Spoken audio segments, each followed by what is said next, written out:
तो दोस्तों आज इस वीडियो में हम बात करने वाले हैं टाइम कैप्सूल के बारे में। अब वो कैप्सूल नहीं है जिसे हम खाए और समय से पीछे चले गए और वहाँ से जो भी चेंजेस करने थे करके वापस आ गए, जैसे एवेंजर मूवी में दिखाता है। नहीं, ऐसा नहीं है। ये टाइम कैप्सूल दूसरा है। अभी समय राम मंदिर का जो निर्माण स्थल है उसके 200 फीट नीचे एक टाइम कैप्सूल को दफनाया गया है। तो उससे क्या मतलब है और इस समय चर्चाओं में है कि टाइम कैप्सूल क्या है। ऐसा फर्स्ट टाइम नहीं हुआ कि पहली बार जो है टाइम कैप्सूल को दफनाया गया है। इससे पहले भी कम से कम इंडिया में कम से कम 6 जगह पे टाइम कैप्सूल को दफनाया गया है। और क्या मतलब होता है इस टाइम कैप्सूल का, कैसे बनता है, कैसे काम करता है, इसके बारे में आज हम डिटेल में बात करने वाले हैं इस वीडियो में। तो आप इस वीडियो के साथ बने रहिए। अगर आप चैनल पर नए हैं तो इसी तरह के वीडियो के लिए चैनल को सब्सक्राइब करना बिल्कुल मत भूलिए। तो चलिए सबसे पहले बात करते हैं हम टाइम कैप्सूल किस मटेरियल का होता है। तो ये एक कॉपर का मटेरियल होता है जिसे हम ज़मीन में अगर दफना देते हैं तो अगर हज़ारों साल बाद भी अगर इसे निकालें तो एज इट इज़ रहेगा, उसमें कोई भी सड़े गलेगा नहीं है, ऐसा कुछ भी नहीं है।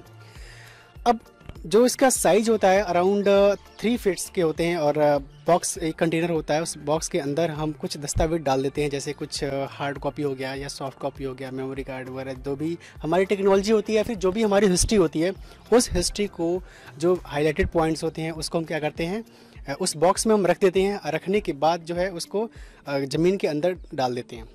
अब होता क्या है कि इन केस अगर कोई भी दिक्कत आ जाती है या फिर कोई ऐसी महामारी आई जैसे इसमें कोरोना फैला हुआ है, तो जब दुनिया का विनाश हो गया तो एटलीस्ट हमारी हिस्ट्री को लोग जाने, पहचाने कि क्या है, क्या था, पहले का जनरेशन कैसा था, कैसे काम करता था, वो सारी हिस्ट्री जो है उस बॉक्स में उन्हें मिल सके।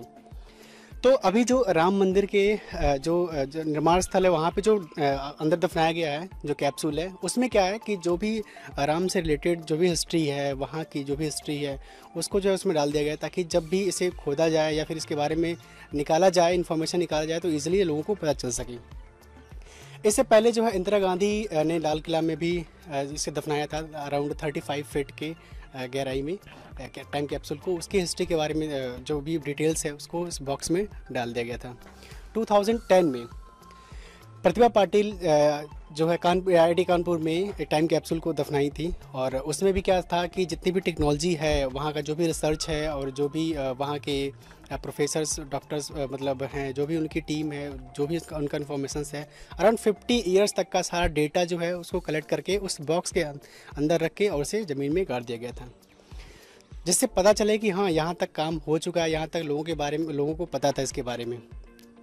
तो ये टाइम कैप्सूल का सीन होता है कि हम अपनी चीज़ों को आने वाले जो भी जनरेशन हो या फिर जो भी आने वाले जो मानव हो, जिसे सबका विनाश हो गया, कोई बचा ही नहीं पृथ्वी पे, तो ऐसे में क्या है कि वो काम आता है खुदाई पे। जैसे पुराने टाइम पे अगर हम इसमें खुदाई करते हैं कहीं पे तो पता चलता है कि पुराने टाइम की कोई मूर्ति मिली है जो 1000 साल पुरानी है, 5000 साल पुरानी है, 10,000 साल पुरानी है, ऐसे में इंफॉर्मेशन मिलता है।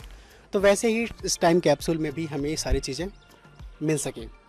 और सबसे पहले अभी तक जो खुदाई हुई है उसमें जो है एक टाइम कैप्सूल मिला है, वो 400 साल पुराना टाइम कैप्सूल में मिला है। और वो उसमें क्या है कि उसमें यीशु की एक मूर्ति थी और जो है उसमें कुछ उनका जो ट्रेडिशनल इन्फॉर्मेशन था और उनकी जो संस्कृति वगैरह थी, सारी चीज़ें जो है उसमें हमें देखने को मिली है। तो अब तक का सबसे ओल्ड टाइम कैप्सूल हमें देखने को मिला और अभी तक तो कोई भी ऐसा इन्फॉर्मेशन नहीं है। तो अराउंड इंडिया में 6 जगह पे दफनाया गया है टाइम कैप्सूल को। तो यही सीन है और कोई ऐसा मतलब नहीं है कि मतलब जो है कुछ नया है, समथिंग डिफरेंट है, नहीं। ये टाइम कैप्सूल का मतलब यही है कि हमारी हिस्ट्री को लोग जाने, आने वाली जो भी पीढ़ी हो, जनरेशन हो, हमारे ना रहने पे, और उसके आगे की वो रिसर्च करें। तो उम्मीद है आपको ये सारी चीज़ समझ में आ गई होंगी। तो मिलते हैं वीडियो में एक नए टॉपिक के साथ, मुस्कुराते देखते रहिए। जय हिंद। Subscribe.